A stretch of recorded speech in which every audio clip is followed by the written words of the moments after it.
Hi, I'm Blake Repine, and welcome to Strategy, Leadership, and Impact.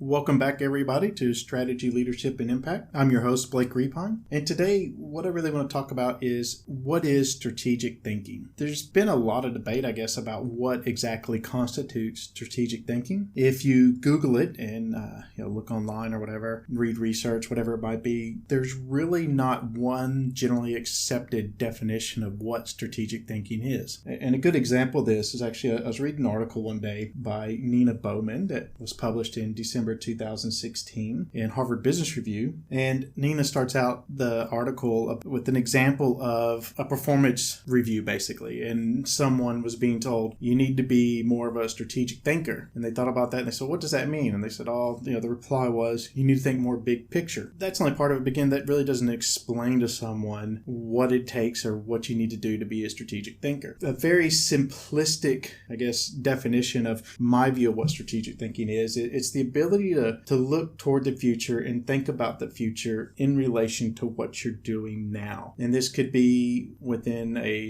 one certain process within an organization. This could be looking at the organization of a whole, like if you're on a board, for example, and you really need to look at the future of the organization and around sustainability. So I guess you can say strategic thinking is, looking at all these different factors and coming up with a way, thinking about how you can guide the organization or determine how the organization might operate in the future with the focus on long-term success and sustainability. If you think about where your organization is at this point in time or how your organization currently operates, and then you have to think 3-5 years down the road, I really don't like thinking much further than that because of the speed at which technology and industries change. But 3 to 5 years from now, what's your industry going to look like? What's your market going to look like? What are the geographical regions where you operate in? What are going to be the political changes there? What are going to be logistical changes? What are going to be changes in workforce habits? What are going to be changes in technology? And sometimes it may be apparent. You might be able to rely on past trends. However, sometimes it might not be very apparent what's going to happen.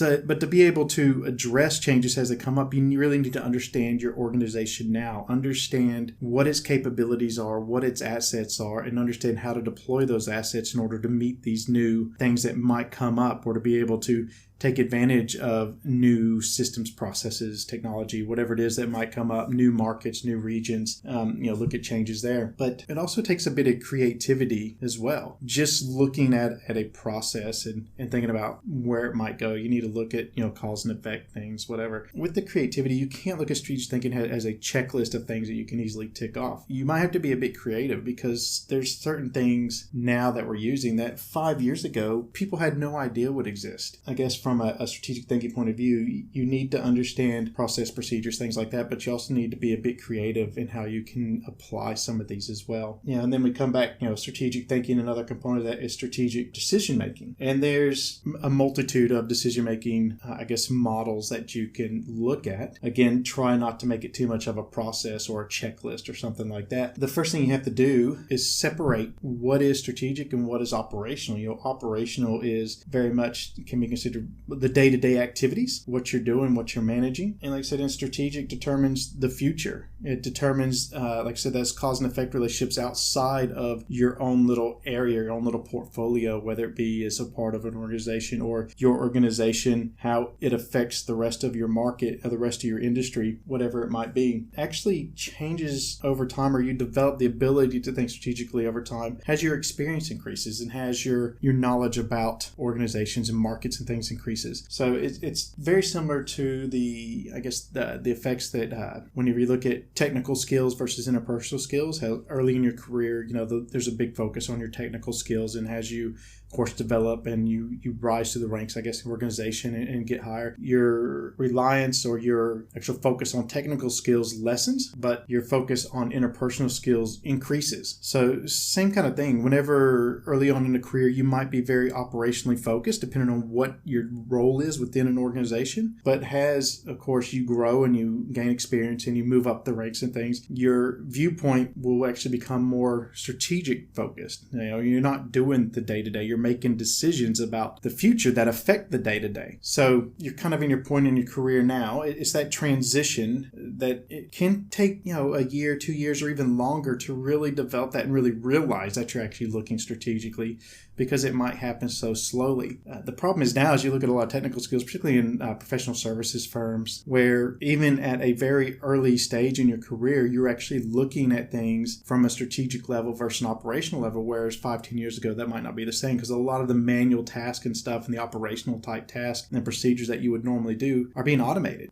They're being done by, bots or AI or, whatever. They've just been automated and they've gone digital. So you're actually not doing that anymore. As we move into the future, there may be a move away from a lot of these operational type tasks, but there still has to be some of these tasks, but people may not be doing them, to more strategic level tasks. What's a strategic level task? Well, the definition of that, again, is very ambiguous. Strategic level task is probably more strategic thinking. That is your task. And that, again, thinking about cause and effect, thinking about long-term changes, thinking about applications and what you're doing now, thinking about new applications outside of what you're currently doing, whether it be adjacent type business or a whole new area altogether. And it's keeping up with these trends and really trying to anticipate where you're going to be 3 or 5 years from now. And those that are very creative will probably do a little bit better job. But where you're going to be 3 to 5 years from now, you can't be. You can say, well, one of the things that you want to be is still in business. So that's the sustainability part. And that could be very easy to identify. But if you say you want to see 20% growth year on year over the next 5 years, or you want to double the size of your business in the next 5 years, well, where do you need to be operating to do that? How do you need to be operating to do that? As you grow, are you maintaining efficiencies within your organization that aren't adding to cost? So you can go very in depth, and you can look at multiple areas, from your human resources and how they operate to